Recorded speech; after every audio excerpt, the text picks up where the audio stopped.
출애굽기 1장 17절로 20절의 말씀입니다. 출애굽기 1장 17절로 20절의 말씀, 여러분들 주보에도 있고요, 앞에도 있고요, 성경책에도 있습니다. 원하시는 걸로, 잘 보이시는 걸로 골라서 읽으시면 되겠습니다. 제가 17절, 여러분들이 18절, 제가 19절, 20절은 다 같이 읽겠습니다. 그러나 산파들이 하나님을 두려워하여 애굽 왕의 명령을 어기고 남자 아기들을 살린지라.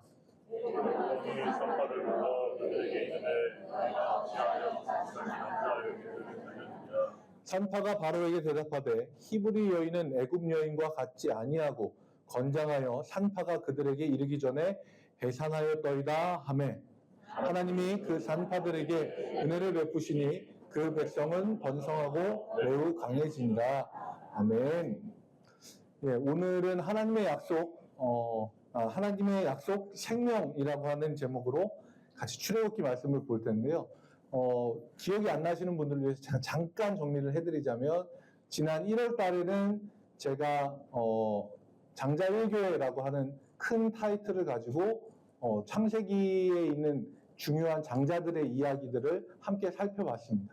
그리고 이제 2월 달 넘어와서는 주제를 가지고 출애굽기의 말씀을 차례대로 좀 살펴볼 텐데요. 오늘은 출애굽기 1장을 볼 거고, 이 1장에서 가장 크게 드러나는 주제가 바로 생명입니다. 이걸 머릿속에 염두에 두시고 말씀을 들으시면 아마 큰 그림과 은혜가 같이 잡힐 거라고 생각을 합니다. 여러분들 생명이라고 하는 것의 뜻을 아십니까?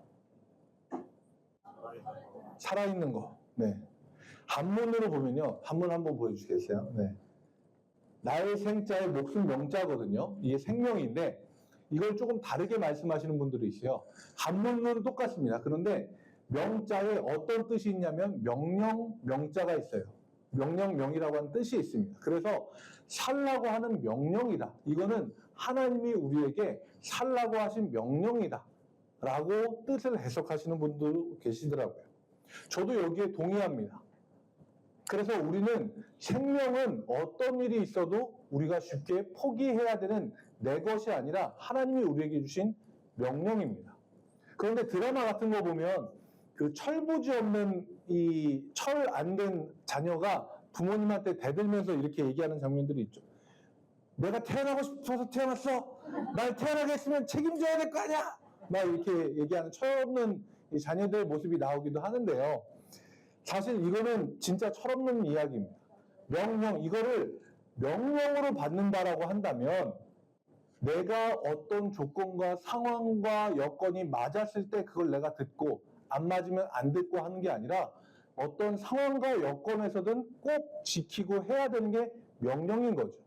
그렇기 때문에 생명이라고 하는 것도 우리가 갖고 있는 상황들과는 상관없이 하나님이 우리에게 지키라고 하신 명령이기 때문에 꼭 들어야 하는 겁니다. 그게 명령입니다. 그런데 하나님은 우리한테 명령만 하고, 야, 명령하고 니들한테 생명 줬으니까 잘 살아봐 하고 그냥 놔두시는 분이 아니라요. 하나님이 살라고 하는 명령을 지키려고 하면 그걸 지켜낼 수 있는 힘과 능력을 주시는 분입니다. 이 출애굽기를 우리가 같이 살펴볼 텐데요. 출애굽기의 가장 첫 번째 단어는요. 히브리어로 봤을 때 그리고입니다. 그리고. 그러니까 뭐 우리가 이 출애굽기나 아니면 창세기나 제일 처음에 보면 어떤 단어로 시작을 하잖아요. 뭐 누가, 예를 들어 창세기 1장 1절이면 뭐겠어요? 태초에 하나님이 천지를 창조하시는, 뭐 어떤 때라든지 사람이라든지 이런 게 제일 먼저 나오는데, 출애굽기는 그리고라고 시작을 해요. 이건 무슨 얘기냐면 앞에 나오는 창세기랑 이어지는 내용이다라고 하는 거예요. 그래서 출애굽기 1장, 성경이 있으신 분들을 보시면 출애굽기 1장의 앞부분에 창세기의 내용을 간단하게 정리해 주는 내용이 나와요. 그래서 창세기 마지막 내용들, 야곱의 12아들들과 요셉에 대한 내용을 간단하게 브리핑을 딱 하고 그 다음에 8절부터 본격적으로 시작을 하는데, 요셉을 알지 못하는 왕이 애굽, 이집트를 다스리는 것부터가 출애굽기의 어쩌면 진짜 시작이라고 볼 수 있는 겁니다. 이 요셉을 알지 못하는, 그러니까 요셉을 통해서 일하셨던 하나님을 알지 못하는 애굽의 왕이, 파라오가 왕이 돼서 자기가 딱 보니까요. 자기 나라의 구성원들을 쭉 살펴보는 거죠. 근데 그 중에 좀 독특한 사람들이 보입니다. 이스라엘 사람이라고 하는 사람들인데 이 사람들은 단일 민족에다가 제일 좋은 땅에 살고 인구수도 어마어마하게 많아요. 근데 만약에 왕이 그 사람들을 보고 아, 이 사람들도 우리 백성이지 라고 딱 품어 안으면 그 사람들이 자기 백성이 되는 건데 왕은 마음에 들지를 않았던 거예요. 미국이라고 하는 나라가 클 수 있었던 제일 중요한 키 중에 하나가 뭐냐면 USA잖아요. 제일 앞에 유나이티드예요. 사람들의 다양성을 인정하고 다 품어 안았기 때문에 큰 나라가 된 거거든요. 근데 그 당시에 애굽의 바로라고 하는 사람은 싫었어요. 우리는 그냥 다 우리였으면 좋겠는데 아, 이상한 애들이 제일 좋은 땅 차지하고 인구가 많으니까 신경에 거슬린 겁니다. 그래서 이 사람들에 대해 어떤 생각을 갖냐면 두려움을 갖고 있었어요. 경쟁에 보면 그렇게 나와 있거든요. 전쟁이 일어났을 때 그들이 우리의 적과 힘을 합쳐서 우리에게 대적을 하면 어떻게 하나라는 생각을 가집니다. 근데 제가 이 말씀을 여러분들한테 전하려고 자세히 여러 번 읽다 보니까 이 바로의 불안감에서 뭔가를 읽을 수 있었어요. 뭐냐면요. 이스라엘 백성은 이 바로가 느끼기 전부터 이미 차별적인 대우를 받고 있었다는 겁니다. 군대 다녀오신 남자분들은 잘 아실 거예요. 군대에서 얘기해서 되게 죄송한데요. 군대에서 사병 출신으로 다녀오신 분들은 굉장히 잘 아실 거예요. 장교로 갔다 오신 분들 말고. 군대에서 뭘 배우냐면요. 우리의 주적은 북한이다 라고 하는 걸 배워요. 근데 사병들은 다르게 얘기합니다. 우리의 주적은 간부들이다 라고 이야기합니다. 왜 그러냐면 간부들이 사병들한테 온갖 걸 다 시키거든. 야, 여기 있는 거 삽으로 퍼, 날라, 저 산을 없애, 저 산을 다시 만들어, 막 이런 거 시키거든요. 그러면 사병들은 너무 싫은 거예요. 우리의 주적은 간부야! 생각을 해요.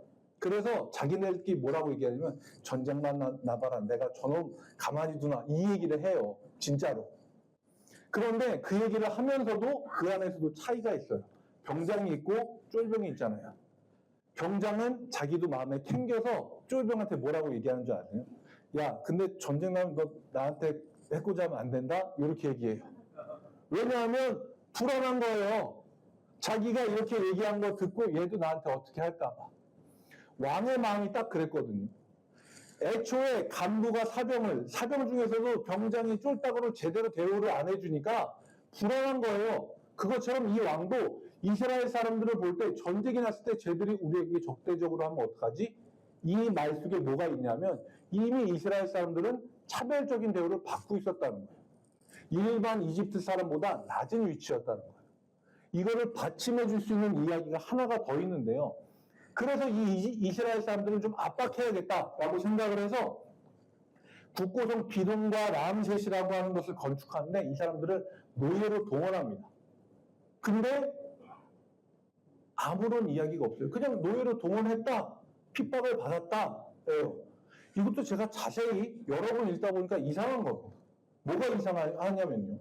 어느 날 어떤 사람이 여러분들한테 와서 자, 이제부터 제가 여러분들 감독하니까 제 말 잘 들으세요. 내일 아침 6시까지 나와서 우리 교회 건축을 합니다. 다 벽돌 나르세요. 그러면 사람들이 그 얘기를 어떻게 듣습니까? 좀 이상한 사람이구나. 불쌍한 사람이구나. 이렇게 생각을 합니다. 그런데 이 불쌍한 사람이 그렇게 얘기한 거에서 그치지 않고 갑자기 손에 채찍을 들고 사람들한테 휘두르기 시작을 합니다. 자기 말을 안 듣는다고. 그럼 사람들은 어떻게 여겨요? 아, 제가 단단히 돌았구나 라고 생각을 하고 힘이 센 사람들이나 아니면 뜻이 있는 사람들이 달려들어서 그 사람들을 제압을 할 겁니다. 그런데요, 이스라엘 백성은 갑자기 국고성을 건축하는데 동원이 됐는데도 어떠한 반항이나 저항을 했다는 얘기가 없이 그냥 노예처럼 끌려가서 그 일을 해요. 저는 이걸 보면서 야, 이거 자체, 이 말씀 자체로 우리에게 굉장히 큰 깨달음이 있다라고 생각을 합니다. 노예는요, 어느 날 갑자기 되는 게 아니에요. 내가 그거에 저항하지 않으면 그냥 하고 우리를 휩쓸어 가버립니다. 화면을 하나만 좀 보여주시겠어요? 이게 뭐냐면요, 유튜브에서 개그맨들이 몰래 카메라를 하는 거예요. 이 카페를 섭외를 하고요. 카페 사장님까지 섭외를 해요. 그리고 손님이 오길 기다립니다. 손님이 딱 들어오면 이 사람들이 줄을 딱 서 있어요. 주인 앞에. 그리고 주인이 자 이제 주문 받겠습니다. 뒤로 번호! 그러면 제일 앞 사람부터 하나, 둘, 셋, 넷 하고 마지막에 거기에 들어온 손님을 다 같이 이러고 쳐다보는 거예요. 여러분들 어떻게 하시겠어요? 어떻게 하시겠어요? 많은 사람들의 반응이 다 다를 거라고 생각하는데 놀랍게도 거기 서 있는 사람의 10에 9은요 5이라고 이야기를 해요. 그리고 한 사람만 뒤를 돌아보고 자기 뒤에 아무도 없다는 걸 보고 이 사람은 좀 독특하게 5 번호 끝까지 합니다. 제가 이걸 보면서 뭘 느꼈냐면요. 오늘 말씀이 생각이 나면서 야 이게 우리한테 밀려오는 압박감이나 사람들의 이 흐름을 저항하지 않으면 그냥 끌려가겠다 라는 생각이 드는 거예요. 이스라엘 백성들도 마찬가지였을 겁니다. 처음에 이 사람들이 양보한 건 아주 작은 거 하나였을 거예요. 그런데 그게 너무 당연하게 되고 그 다음 되니까 어느 날 자기네들을 다 노예처럼 끌고 가버려도 이 사람들이 아무런 저항도 못하는 거예요. 그리고 가장 결정적으로 이 이스라엘 백성이 노예처럼 부려진 데는 큰 이유가 있습니다. 뭐냐면요. 제가 그거를 어디에서 찾았냐면 제일 앞에 요셉을 알지 못하는 왕이 이집트를 다스리기 시작했다라는 데서 찾았어요. 요셉이라고 하는 사람을 알지 못했다라고 하는 거는요. 요셉을 통해서 일하셨던 하나님에 대해서 알지 못했다는 거예요. 그런데 그 땅에 분명히 이스라엘 사람들이 있었잖아요. 이스라엘 사람들은 이름부터가 남다르잖아. 이름의 뜻이 뭐예요? 하나님과 겨루어 이긴 사람이라고 하는 뜻이에요. 이게 진짜 하나님하고 싸워서 이겼다는 게 아니라 하나님 나한테 복 주세요라고 하나님이 나에게 복을 주실 때까지 나는 포기하지 않고 끝까지 붙들었다라고 하는 그런 뜻을 가지고 있는 사람들이에요. 그런 민족의 정체성을 갖고 있는 사람들이 자기네가 좋은 땅에 살고 좋은 곳에 머물고 그러니까 누군지를 잃어버린 거예요. 하나님한테 의지해서 살았던 사람들이 하나님을 잃어버리고 내가 누군지 모르니까 딴 사람이 나에 대해서 알게 뭐예요. 그러니까 왕이 이스라엘이 누군지 모르죠. 요셉이 누군지 모르고 하나님이 누군지 모르는 겁니다. 내가 하나님의 백성이라고 하는 걸 잃어버리면요. 그냥 노예로 하고 끌려가 버리는 거예요. 이스라엘 백성이 지금 그걸 보여주고 있는 겁니다. 우리가 누군지 우리도 절대 잃어버리면 안 돼요. 우리는요, 하나님이 구별해서 불러주신 왕 같은 제사장들이고요. 거룩한 나라를 이루는 하나님의 백성입니다. 그리고 1월달 내내 제가 얘기했잖아요. 우리가 누구예요? 우리는 꿈의 교회의 장자예요. 장자 1교회로 우리는 부름을 받았습니다. 우리가 이걸 잊어버리면 그 순간부터 우리는 자신을 잃어버리는 거예요. 어느 순간 노예가 되어 있는 거예요.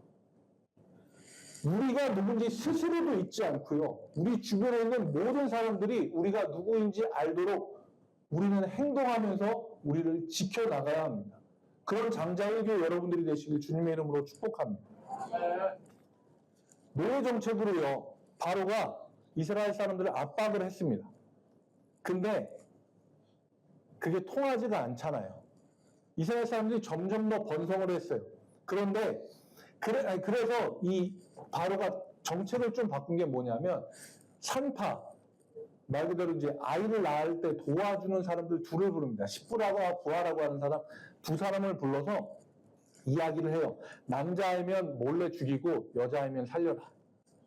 근데 왜 남자아이만 죽일까요?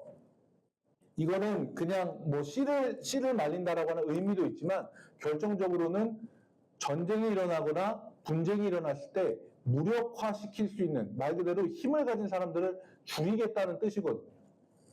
그 넓은 땅에 그 많은 백성 중에 산파가 2명밖에 있지는 않았을 거예요. 그런데 그 시프라와 부하라고 하는 여성 둘을 콕 집어서 불러서 이야기했다는 것은 그 2명이 그 민족의 여성들 중에 지도자급이었던 사람들이라고 생각을 합니다. 그러면서 이제 산파들에게 그렇게 명령하라고 왕의 명령을 전달한 거죠. 지금 우리나라 이 지도자의 권위가 많이 떨어지긴 했는데 옛날 시대의 왕의 명령이면요. 자기 말을 안 듣는 사람 죽이는 건 일도 아니에요. 야, 말도 필요 없어요. 하면 끝이에요. 근데 이 산파는 왕에게 직접 불려가서 명령을 듣고 그 명령이 얼마나 무시무시한 명령인지 들었는데도 불구하고 이 사람들은 자기네들끼리 결단을 합니다. 왜냐하면 하나님의 생명의 법이 왕의 법보다 더 위에 있기 때문에 라고 생각했기 때문이에요. 얼마 뒤에 왕이 그들을 다시 부릅니다. 왜냐하면 남자들이 죽었다는 소리가 안 들리니까. 그래서 묻습니다. 왜 내가 시킨 대로 하지 않았냐? 그런데요, 이 두 산파라고 되어 있는 이 시프라와 부하의 대답이 참 기가 막혀요. 19절 말씀인데요. 같이 좀 볼게요. 이 산파들의 대답이거든요. 같이 한번 읽어보겠습니다. 시작. 히브리 여인은 애굽 여인과 같지 아니하고 건장하여 산파가 그들에게 이르기 전에 해산하였더이다. 저는 이 말씀을 보고 물론 그런 경우도 있겠죠. 옛날에는 그렇게 많이들 나오셨으니까 밥 매다 그냥 애 낳고 나머지 밥 매고 들어왔다 이런 전설 같은 이야기도 많이 있으니까요. 실제인지 아닌지 잘 모르겠지만 실제로 그런 경우도 있었겠죠. 그런데 그런 경우가 과연 얼마나 될까요? 아마 많은 사람들이 산파의 도움을 받아서 나았을 겁니다. 근데 저는 이 말씀을 계속해서 읽다 보니까 이 산파들이 정말 지혜롭게 대답했더라고요. 이 대답이 너무 지혜롭고 너무 기가 막히고 코가 막히고 진짜 막 감탄이 막 속에서부터 나와서 어떻게 할 수가 없더라고요. 이게 얼마나 지혜로운 대답이냐면요. 제일 앞부분에 보면 이렇게 나와 있어요. 히브리 여인은 애굽 여인과 같지 아니하고 라고 되어 있어요. 이 얘기를 제가 잘 읽다 보니까 이 여인들이 굉장히 용감하게 애굽의 왕 앞에서 애굽 사람을 비꼬는데? 라는 생각이 드는 거야. 무슨 얘기냐면 우리는 니네랑 달라 라고 얘기하는 거예요. 우리는 니네랑 달라. 히브리 여인은 애굽 여인과 같지 아니하여. 우리는 니네랑 달라. 근데 이게 그냥 애를 잘 낳게 우리는 숭숭숭 잘 난다 이런 뜻이 아니에요. 우리가 건강해서 애 쑥쑥 잘 난다 이런 얘기가 아니라 저는 계속해서 읽다 보니까 그런 의미로 들려지는 거예요. 너희는 하나님이 주신 생명을 우습게 생각하지 우린 너희랑 달라. 너희는 하나님이 주신 생명을 왕의 명령으로 좌지우지할 수 있을 거라고 생각하지 아니 우리는 달라. 저는 이 말씀을 보면서 그렇게 읽혀지기 시작하니까 몸에 막 소름이 돋는 거예요. 이 여인들이 너무 용감하고 그 말도 또 너무 잘 포장한 거예요. 왕은 아마 무슨 얘기인지 못 알아들었을 것 같은 거예요. 그러니까 너무 기가 막히게 이야기를 잘한 거예요. 너희는 생명을 마음대로 생명을 너희가 주인처럼 부릴 수 있다고 생각하지 아니 우린 달라. 생명은 하나님께 달려있거든. 그걸 얘기하고 있는 거예요. 그리고 한 가지 더 산파가 그들에게 이르기 전에 해산하였더이다 라고 하는 이야기. 물론 그런 경우 있을 거라고 얘기했지만 이 말도 계속해서 보다 보니까 그런 생각이 드는 거예요. 생명을 산파들에게 명령해서 마음대로 할 수 있을 거라고 생각해? 아니야. 생명은 산파들에게 달린 것도 아니고 어머니에게 달린 것도 아니고 하나님께 달린 거야 라고 이야기하는 것 같은 거예요. 그렇게 보여주기 시작을 하니까 이 말씀 전체 히브리 여인은 애굽 여인과 같지 아니하고 건장하여 산파가 그들에게 이르기 전에 해산하였더이다. 이 말씀이 이 사람들의 신앙고백처럼 들리는 거예요. 우리는 생명을 우습게 여기는 당신들과 전혀 다르고 생명이 하나님께 달려있다는 걸 우리는 고백합니다. 라는 말로 보여지더라고요. 그리고 저는 이 여인들의 이 말을 제가 정확하게 읽었다고 생각합니다. 그리고 이 여인들이 하나님의 마음을 그대로 대변했다고 생각을 해요. 왜냐하면 그 증거가요. 20절과 21절의 말씀에 나와 있거든요. 말씀을 좀 보여주세요. 하나님이 그 산파들에게 은혜를 베푸시니 그 백성은 번성하고 매우 강해지니라. 그 산파들은 하나님을 경외하였으므로 하나님이 그들의 집안을 흥왕하게 하신지라. 아멘. 하나님이 그들의 말과 행동을 기뻐하셨고 그들에게 은혜를 베풀어 주셔서 백성이 흥왕하게 됐고 그 산파들 개인적으로도 집안이 굉장히 하나님 앞에 흥왕하는 역사가 일어나게 됩니다. 저는 이 말씀을 여러분과 나누며 권면하는 게요. 우리가 어떻게 행동해야 할지 고민되고 염려가 될 때 다른 것 말고요. 하나님의 마음을 드러낼 수 있는 말과 행동을 하는 여러분들이 되시기 바랍니다. 38은요. 언뜻 보면 자기가 갖고 있는 가치관에 따라서 대답하고 행동했거나 아니면 급한 대로 변명처럼 둘러댄 것처럼 보이기도 합니다. 그런데 하나님은 그들의 말과 행동을 주목해서 보셨거든요. 그들의 말과 행동이 하나님 보시기에 옳고 하나님 마음에 합한 행동이었기 때문에 하나님이 그들에게 은혜를 베풀어 주셨어요. 이 이야기는 뭐냐면요. 우리가 하나님 앞에 나와서 무언가를 바칠 때만 우리가 찬양을 드리고 예배를 드리고 말씀을 드리려고 시간을 내고 이럴 때에만 하나님이 은혜를 내려주시는 게 아니라 하나님은 우리의 모든 삶에서 우리가 나누는 말과 행동들을 주목해서 보고 계시고요. 세상 가운데서 우리가 하나님의 마음을 드러내는 통로가 되길 원하신다는 거예요. 하나님은 교회 안에만 갇혀 계신 분이 아닙니다. 여러분들의 삶 한가운데 여러분과 함께 계시고요. 여러분들이 내뱉는 말과 행동이 하나님의 마음이 그 안에 그대로 담아져 있기를 원하시는 분이세요.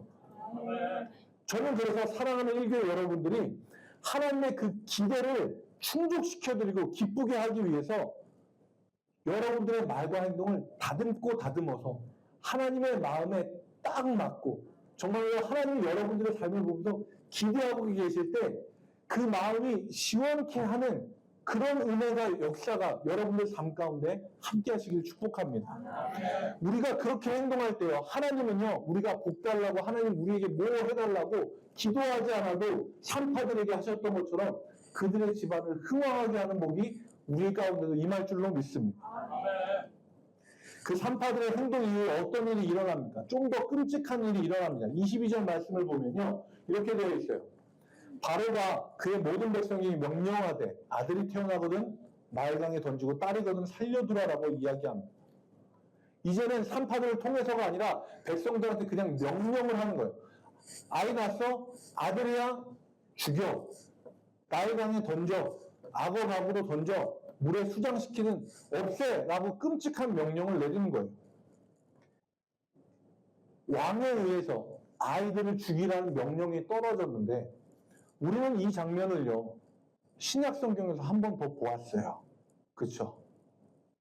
예수님이 태어나셨을 때 헤롯 왕에 의해서 아이들을 다 죽이라는 이야기가 똑같이 한번 재현이 되죠. 이 두 이야기가 굉장히 쌍을 이루는 것처럼 보이면서 그 자체를 우리한테 주시는 또 하나의 새로운 의미가 있어요. 그건 뭐냐면요. 새로운 변화와 시대가 있기 전에 항상 아픔과 희생이 많이 있어요. 이걸 잘못 오해하고 들으시면 안 되는 게 아픔이 있다고 해서 항상 변화가 일어나는 것은 아닙니다. 그런데 우리가 이상하게 예전에도 그랬지만 교회에서 신명대부흥회를 하거나 아니면 기도원에 가서 뜨겁게 기도하고 응답받고 예 하나님 저 결단했어요 하고 딱 돌아서서 내려오는 그 순간부터 시험거리가 시작이에요. 안 그렇습니까? 제가 꿈의 교회 오기 전에 3일 동안 기도원 가서 금식 기도를 했어요. 그리고 딱 나와서 하나님 가겠습니다. 하나님 불러주신 대로 가겠습니다 하고 내려와서 차 시동을 건데 시동이 방전이 됐어요. 저는 그런 거라고 생각을 합니다. 차소한 거 다른 때 같으면 스트레스 받아서 아우 배고파 죽겠는데 여기서 내가 빨리 저 앞에 나가서 밥 먹고 싶은데 여기서 시동이 안 걸... 이 생각을 할 수도 있는데 그런 거예요.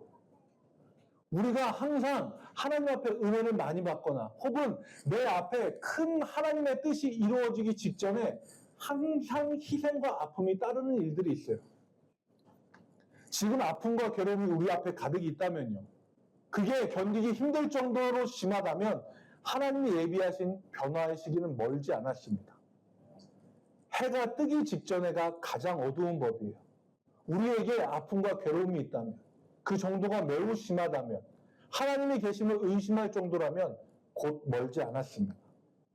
모세를 태어나게 하셨고 예수님의 탄생을 통해서 억압받던 백성을 해방시키고 죄로부터 노임을 받게 하신 하나님의 역사와 같은 큰일이 여러분들 삶에 일어날 줄로 믿습니다. 이집트는요. 권력과 명령으로 생명을 억누르려고 했지만 결코 생명은 꺼트릴 수가 없습니다. 왜냐하면 하나님이 생명의 주인이 되시기 때문이에요. 그게 하나님의 약속입니다. 12절 말씀을 볼게요. 마지막 부분입니다. 오늘 읽은 본문은 아닌데요. 1장 12절 말씀입니다. 그러나 학대를 받을수록 더욱 번성하여 퍼져나가니 애굽 사람이 이스라엘 자손으로 말미암아 근심하여. 여기에서 제가 성경 원어 히브리어 성경으로 쭉 읽다 보면은요. 여기에 나와 있는 더욱 번성하여 퍼져나가니라고 하는 단어가 제가 조금 어려운 말을 쓸게요. 과거 진행형으로 기술되어 있습니다. 어렵습니다. 무슨 말인지 모르시겠죠. 네. 과거 진행형은 뭐냐면요. 과거의 어떤 시점에 그 사건이 딱 일어나서 지금까지 쭉 진행되고 앞으로도 계속 쭉 진행되는 거, 이게 과거 진행형이에요. 이해되시죠? 이게 뱃속이 번성하고 퍼져나가는 게 과거의 어떤 시점에서 빵 터져서 그게 앞으로도 계속 이어진다라고 하는 뜻입니다. 자, 이걸 머릿속에 넣어주시고요. 하나만 더 말씀드릴게요. 출애굽기라고 하는 것을 기록을 할 때는요. 무조건 현재 진행형으로 기록을 합니다. 왜냐하면 이건 뉴스 같은 거예요. TV에 나와서 뉴스를 전하는 앵커나 기자들이 여러분 지금 바깥에서 눈이 과거에 내렸었습니다. 이렇게 얘기 안 하잖아요. 지금 밖에서는 눈이 엄청 내리고 있습니다. 여러분 지금 날씨가 엄청 추워져요. 현재 진행형으로 얘기하는 거예요. 성경도 마찬가지예요. 그때 당시에 일을 기록했기 때문에 그 당시에는 항상 현재 진행형이어야 돼요. 그런데 이건 뭐라고 쓰여졌다고요? 과거 진행형. 출애굽기보다 더 이전의 사건에서부터가 이게 시작이 된 거예요. 제가 그래서 아까 창세기랑 출애굽기랑 하나로 연결되어 있다 그랬잖아요. 엔드로 시작을 해서 그리고로 시작을 해서. 그래서 그걸 쭉 따라가 봤어요. 어디서부터 시작이 되나. 그랬더니 창세기 26장 4절에 나오더라고요. 26장 4절 좀 보여주시겠어요? 아브라함에게 하신 약속이에요. 다 같이 읽겠습니다. 시작. 내 자손을 하늘의 별과 같이 번성하게 하며 이 모든 땅을 내 자손에게 주리니 내 자손으로 말미암아 천하 만민이 복을 받으리라. 아멘. 하나님은요 창세기 26장에 하신 약속을 언제까지 지키고 계시냐면 출애굽기 시대 때까지 계속해서 지키고 계시고요. 과거 진행형이잖아요. 앞으로도 계속 진행하고 계실 거예요. 이거를요 우리가 이스라엘 민족은 아닌데요. 아멘 하고 우리의 말씀으로 받으면요. 우리도 거기에 올라타는 겁니다. 아멘. 하나님은요. 약속하시면 반드시 이루시는 분이에요. 아멘. 하나님이 과거에 이 약속을 하셨어요. 창세기 26장에. 이미 이 약속을 하셨어요. 그 시점은요. 모세가 태어난 시점이나 예수님이 태어나신 시점에서 완성하고 끝난 게 아니라 앞으로도 계속 진행입니다. 그래서 우리는요, 이 약속을, 이 생명의 약속을 믿고 우리는 기도해야 돼요. 하나님, 이 생명이 주님께 달려 있으니 하나님 맡아주십시오. 아멘. 여러분들 가정에 인과기도 되지 않은 사람들을 위해서 기도하세요. 하나님, 이 생명이 주님께 달려 있으니 맡아주십시오. 육신의 병마와 싸우고 계신 분이 계시면 기도하세요. 하나님, 이 생명이 주님께 달려 있으니 하나님이 맡아주십시오.